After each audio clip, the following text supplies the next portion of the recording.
Have you ever lost a file that was shared with you and you're wondering, well, where did that go? And they're saying to you that they for sure shared it with you. Today, we're going to take a look into Google Drive and what exactly is a shared drive and what happens to those files that are shared with you. How can you organize all of that stuff? The first thing that you need to know is that everything that you are doing in Google Workspace gets saved in Google Drive.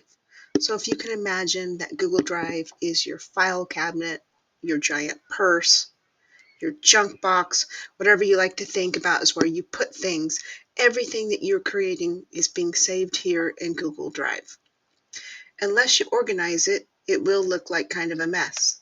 The other thing that happens is that Google Drive is constantly talking. So if you share something with another person, it's sending out a notification to that person to let them know, hey, so and so shared this file with you. In addition, if somebody shared something to you, you will also get that notification, unless, of course, they've turned off their notifications. But you should always get a notification that says that something has been shared with you so that you know about it.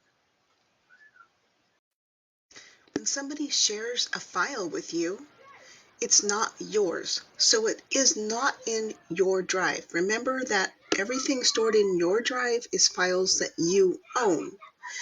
You have to navigate in the menu all the way down here to shared with me to get to the items that someone has shared with you. When you go to shared with me, it might look kind of a mess. Remember that these files are not your files. They're other files that someone has shared with you. They might have shared with you in order to collaborate together on something, or they might have just shared a copy with you to look at. Either way, you have a couple of different options. If you are actively collaborating on someone to edit the document together or to add something, you'll want to add that file as a shortcut to Drive. That way you'll know where it is in your Drive so that you can put it in your organized folder structure that you have in Drive, but you will still be able to collaborate together.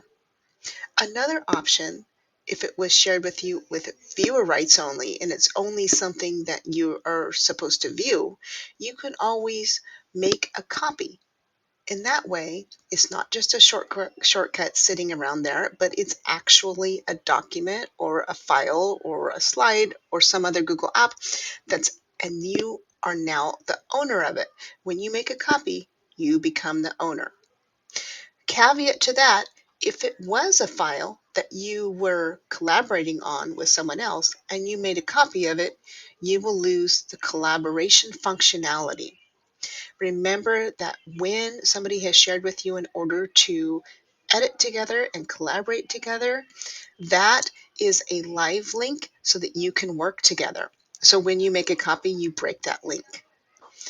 Another caveat to that is if it's something that you want to keep a copy of your own, make a copy of it so that if that person ever decides to delete it or change it, you won't have those things in the one that you made a copy of.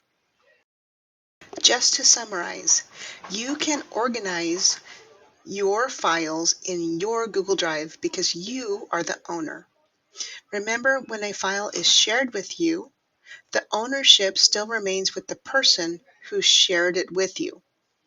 If you would like to make it easier on yourself to find that file that was shared with you, you can go into Shared with Me and then create a shortcut.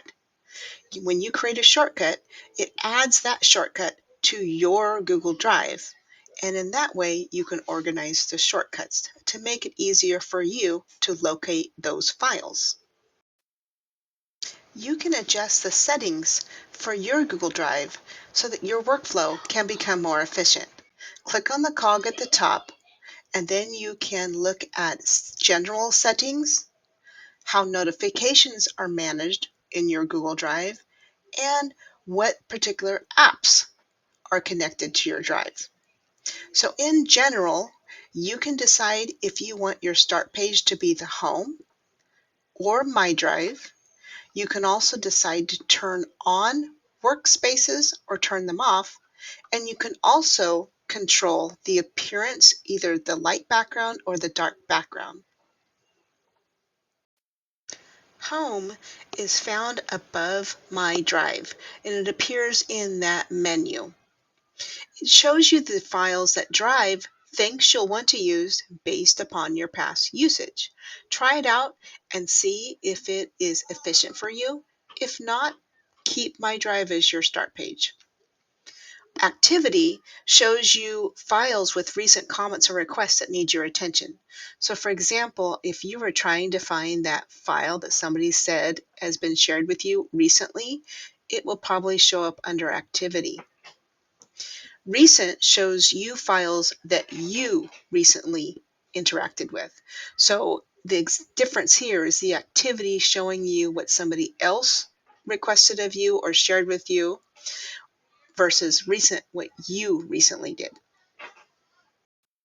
Workspaces can be very useful when you're trying to organize files for some kind of a project. So a project that you're working on with a team, or for preparing for some kind of a training that you have to deliver, it can be really useful to create a workspace. So it doesn't require that you have to move a bunch of files around. It's just kind of a temporary location for a particular project. So if you could imagine that that would be useful for you, you could turn on so that you can see the workspaces. If it's something that you can't imagine is ever going to be useful for you, you can just toggle that off so you don't even see workspaces. In your notification settings, you can decide if you get the updates in the browser or if you receive emails about the updates.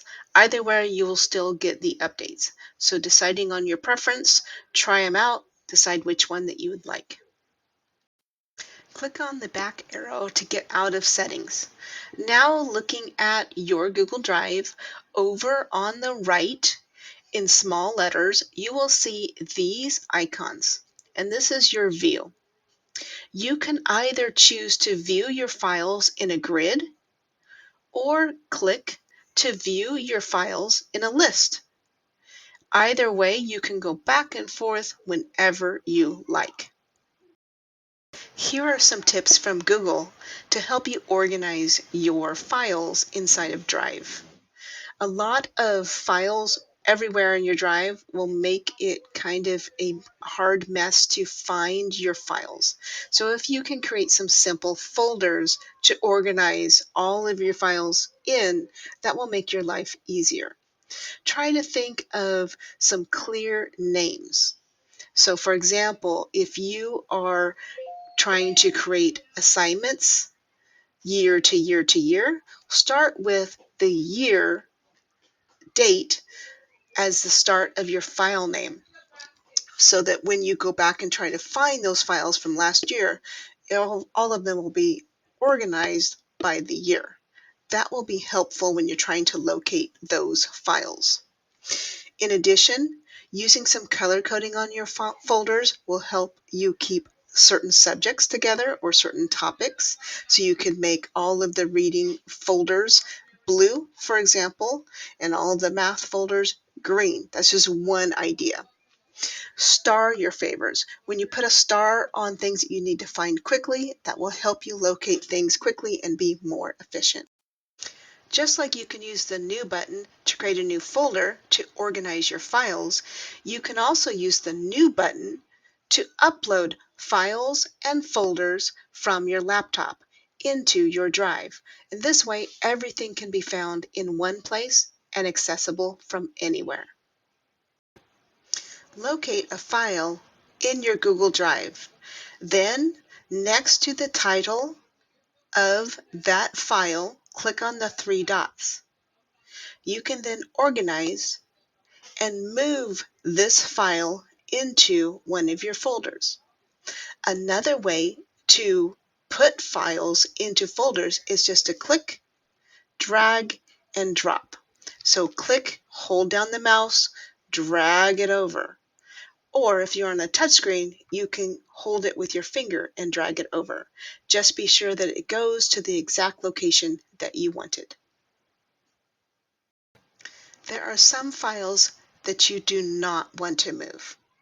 So just like we mentioned before in the shared with me, when you make a copy of something you are actively collaborating on, it will break those links. That is similar to when you are trying to move around files that you are actively working on with somebody else. You might break some of those links. So if you have shared a file, leave it in that location instead of moving it around while you are both working on it. Similarly, if a folder contains Google Shortcuts leaking to other Drive files, that also could break links. That is an example of what happens in Google Classroom files. When you create a Google Classroom, it's also automatically creating a Google Calendar.